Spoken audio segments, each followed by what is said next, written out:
Hello student, आप सभी का स्वागत है एजुकेशन पावर के इस यूट्यूब चैनल के अंदर। मेरा नाम है तुषार मालविया और आज हम जो बात करने जा रहे हैं आपके राजस्थान के अंदर एक न्यू भर्ती के बारे में, जिसका नाम है आपके राजस्थान हाई कोर्ट स्टेनोग्राफर के बारे में, जो आपके 163 पद पर ध्यान रख रहे हैं। ये आपकी भर्ती आई है।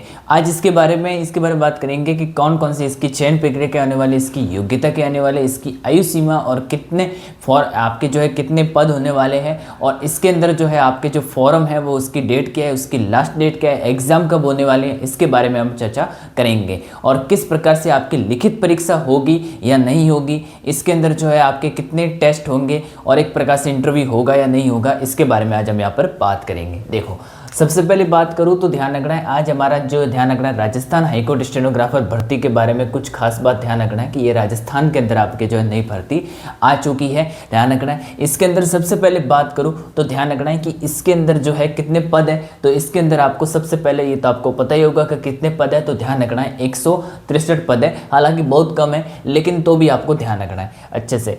योग्यता कितनी होने वाली है, तो योग्यता की मैं बात करूं तो ध्यान रखना है कि इसके अंदर योग्यता 12वीं उत्तीर्ण है, यानी कि 12वीं का जो विद्यार्थी है, मतलब एक प्रकार से जिसने 12वीं पास कर ली है तो वो ये फॉर्म फिल कर सकता है। इसके अलावा ध्यान रखना है कि 12वीं पास हुआ व्यक्ति होना चाहिए। इसके अलावा ध्यान रखना है कि आपको जो है RSCIT समकक्ष कंप्यूटर योग्यता, यानी कि अगर आपने RSCIT की है तो ध्यान रखना है तो आपने फॉर्म फिल कर सकते हैं। लेकिन कंप्यूटर से संबंधित आपके कोई डिप्लोमा किया है आपने, BCA वगैरह, ठीक है, तभी आप जो ये फॉर्म भी फिल कर सकते हैं, ठीक है। लेकिन इसमें ये आपकी जो योग्यता है ये मांगी गई है, यानी कि कंप्यूटर से संबंधित जो भी आपकी डिप्लोमा वगैरह जो भी कोर्स ले रखा है तो उसमें आपके जो ये मांगा गया है। यदि आपने RSCIT कर रखी है तो ध्यान रखना आपकी क्लियर हो जाएगा, या RSCIT के अंदर आप फॉर्म फिल कर सकते हैं, ठीक है। इसके अलावा जो भी कुछ आपने कंप्यूटर डिप्लोमा किया, कोई एक मांगता है, तो जो भी आपने कंप्यूटर का कोई भी कुछ भी डिप्लोमा किया है तो वो इसके अंदर आपके मांगता है। बात करूं आयु सीमा के अंदर तो ध्यान रखना है 1/1/2027 को जितने भी जिसकी उम्र न्यूनतम आयु कितनी होनी चाहिए, 18 वर्ष की होनी चाहिए, और अधिकतम आयु जो है लगभग कितने वर्ष की, 40 वर्ष की ध्यान रखना है इसके अंदर आयु होनी चाहिए। कितने वर्ष की, 40 वर्ष की। मैं बात करूं तो ध्यान रखना है कि इसके आवेदन, यानी कि इसके जो फॉर्म है वो कब शुरू होंगे, तो ध्यान रखना 22 जुलाई 2026 को इसके फॉर्म शुरू होंगे। और अंतिम तिथि जो है, इसकी अंतिम तिथि कब है, तो ध्यान रखना इसकी अंतिम तिथि 10 अगस्त 2026 के अंदर इसकी अंतिम तिथि होगी फॉर्म की। इसके अलावा परीक्षा की मैं बात करूं तो ध्यान रखना सितंबर 2026 के अंदर ये परीक्षा जो है आपके होने की संभावना व्यक्त की गई है। इसके अलावा ध्यान रखना है आपको आवेदन कहाँ पर करना है, तो ध्यान रखना है www.hcrh.nic.in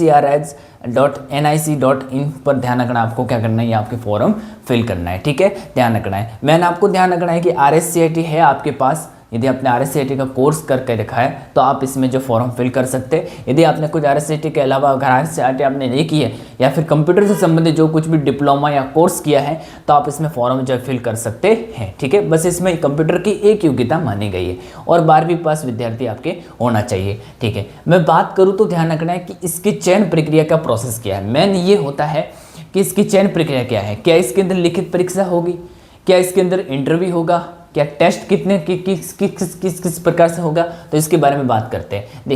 देखो सबसे पहले ये क्या है, ये पहले का प्रोसेस था, यानी कि ये क्या था, पहले का प्रोसेस था। जब ये भर्ती निकली थी तो पहले प्रोसेस जो था वो क्या था कि पहले प्रोसेस था कि सबसे पहले लिखित परीक्षा होती थी, जिसके अंदर राजस्थान जीके, भारत का जीके, इसके अलावा समसामयिक घटनाएं, जो भी आपकी गणित, साइंस, मैथ जो भी आपके आती है वो इस लिखित परीक्षा के अंदर आपके जीके पढ़ना पड़ता है। इसके अलावा इसके बाद आपके शॉर्ट हैंड टेस्ट आपके जो होता था, फिर कंप्यूटर टेस्ट, फिर दस्तावेज सत्यापन, फिर अंतिम रूप से क्या किया जाता था, आपके जो है चयन होता था। इसके बीच में इंटरव्यू भी होता था, तो ये आपको ध्यान रखना है।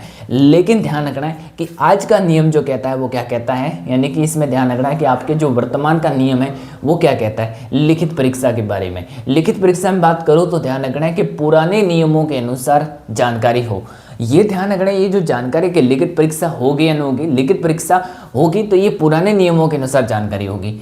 वर्तमान 2026 में स्टेनोग्राफर भर्ती की अधिसूचना से अलग से लिखित परीक्षा का कोई प्रावधान नहीं है, यानी कि वर्तमान 2026 जो है इसके अंदर ध्यान रखना है कि स्टेनोग्राफर जो भर्ती है उसकी अधिसूचना में अलग से कोई लिखित परीक्षा का प्रावधान नहीं दे रखा है कि इसके अंदर लिखित परीक्षा होगी या नहीं होगी।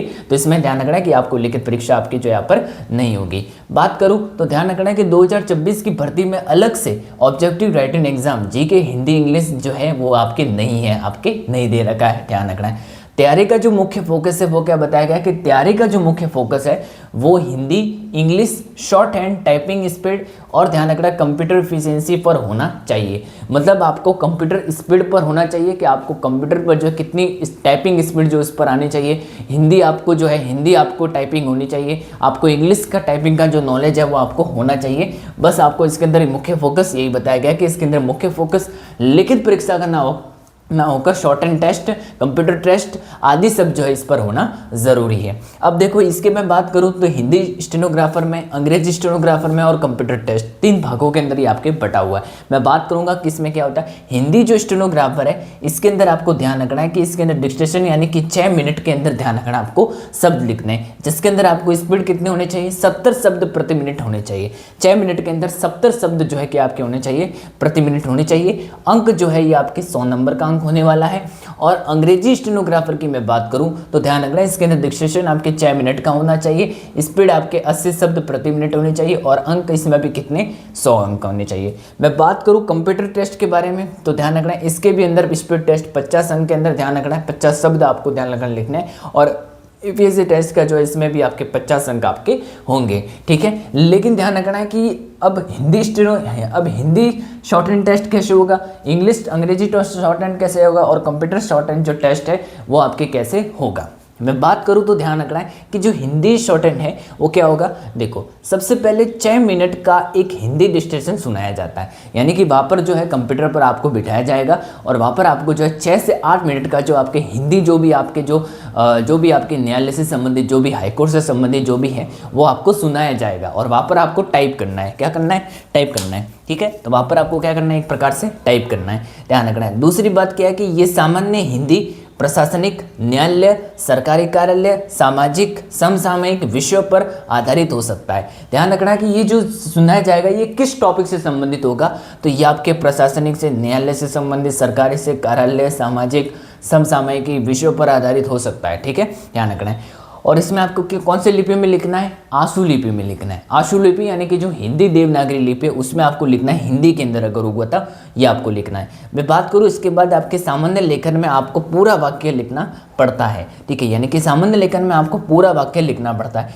लेकिन शॉर्ट हैंड में प्रत्येक शब्द के लिए छोटे छोटे संकेत बनाकर बहुत तेजी से लिखा जाता है, मतलब बहुत तेजी से आपको लिखा जाएगा। यानी कि शुरुआत में तो आपको जैसा सुनाया जा रहा है वैसा आपको लिखना पड़ेगा, लेकिन इसके बाद में जो आपको तेजी से लिखने के लिए जो है कुछ बड़े विस्तार को छोटे विस्तार के रूप में लिखने के लिए कुछ ऐसे चिन्हों का प्रयोग करना होगा जिसके अंदर आपको कुछ एक बड़े से वाक्य को छोटे वाक्य के रूप में संक्षिप्त किया जा सकता है, ठीक है।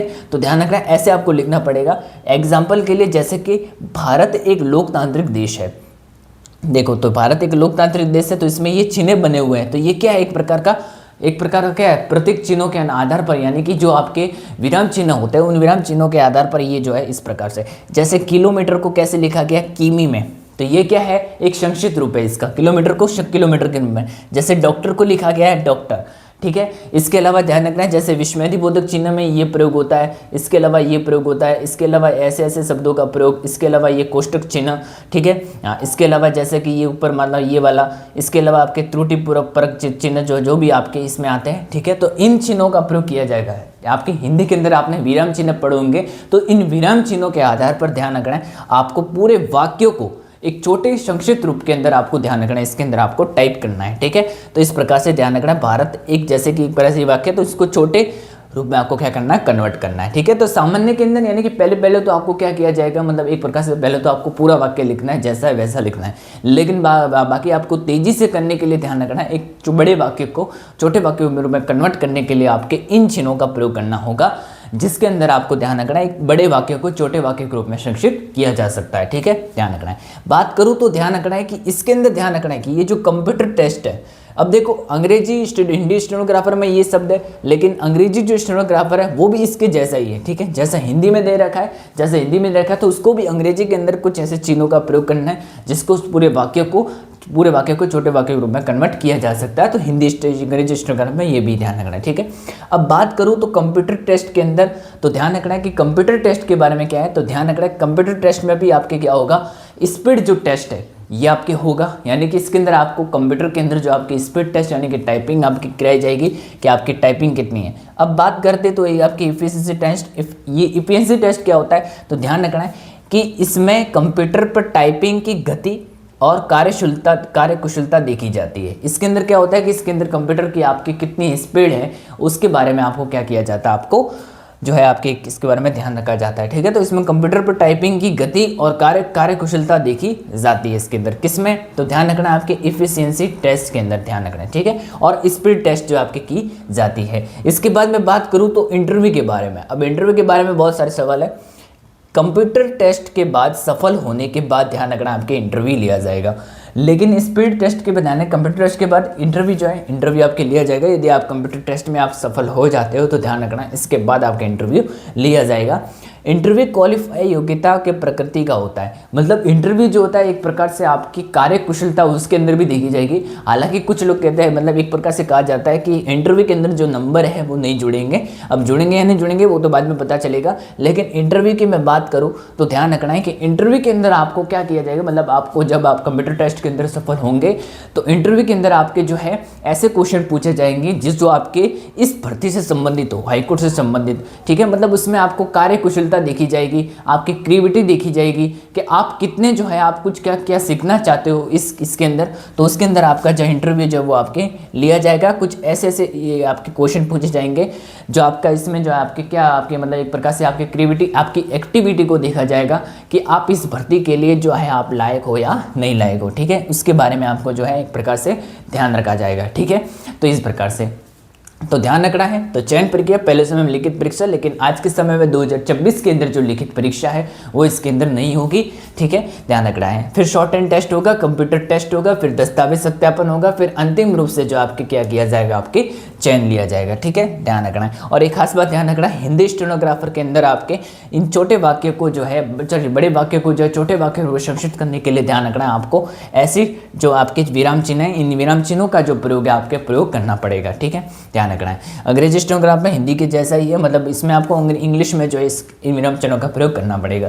कंप्यूटर टेस्ट में आपको समझ में आ गया, स्पीड टेस्ट होगा, फिर एफिशिएंसी टेस्ट यानी कि इसमें कंप्यूटर पर टाइपिंग की गति और कार्यकुशलता जो आपके देखी जाती है। इंटरव्यू इसके बाद होगा, जब आप कंप्यूटर टेस्ट को पास कर लेंगे तो इसके बाद आपके इंटरव्यू जो टेस्ट है वो आपके लिया जाएगा। ठीक है, चलिए अब इसके अंदर ध्यान रखना है 163 पद है, लेकिन कोई बात नहीं, ज़्यादा से ज़्यादा ही है वैसे, लेकिन कम नहीं है, लेकिन कम भी नहीं है और ज़्यादा भी नहीं है। ठीक है, लेकिन मध्यम स्तर पर है। लेकिन आपको ध्यान रखना है कि जितने कम पद होते हैं उसमें ज़्यादा चयन के ज़्यादा चांस होते हैं, क्योंकि लोग मतलब बच्चे विद्यार्थी क्या करते हैं कि एक कम पद होते हैं तो उसमें जो है ज़्यादातर विद्यार्थी जो फॉर्म नहीं भरते हैं। ठीक है, क्योंकि कम पद है कौन भरता है, लेकिन जो भी फॉर्म भरता है तो वो उसमें चयन हो जाता है। क्यों चयन हो जाता है, क्योंकि विद्यार्थी ने कम फॉर्म भरे, कंपटीशन कम होगा और ज़्यादा से ज़्यादा आपको जो है जो भी पढ़ने वाले विद्यार्थी है वो इस फॉर्म को फिल करेंगे, तो इस प्रकार से ज़्यादा मेहनत करेंगे तो इसमें चयन आपके जो है ज़्यादा चांस है कि आपके इसके अंदर जो सिलेक्शन है वो हो सकता है। ठीक है, तो इस प्रकार से ध्यान रखना है। योग्यता आपको ध्यान रखना है, आवेदन आपके ध्यान रखना है, डेट ध्यान रखना है 22 जुलाई के अंदर ध्यान रखना है आपके फॉर्म जो फिल होंगे और अंतिम तिथि 10 अगस्त के अंदर होगी। ठीक है, चलिए तो ये कुछ खास बात है। और इससे संबंधित जो कुछ भी जानकारी आएगी सरकार के द्वारा आगे के द्वारा तो मैं आपको इसके बारे में और ज़्यादा बात पता आपका आज और ज़्यादा जो क्लियर बात है वो मैं आपको कराऊंगा नेक्स्ट वीडियो के अंदर। ठीक है, तो मिलते हैं नेक्स्ट क्लास के अंदर। Okay, thank you very much.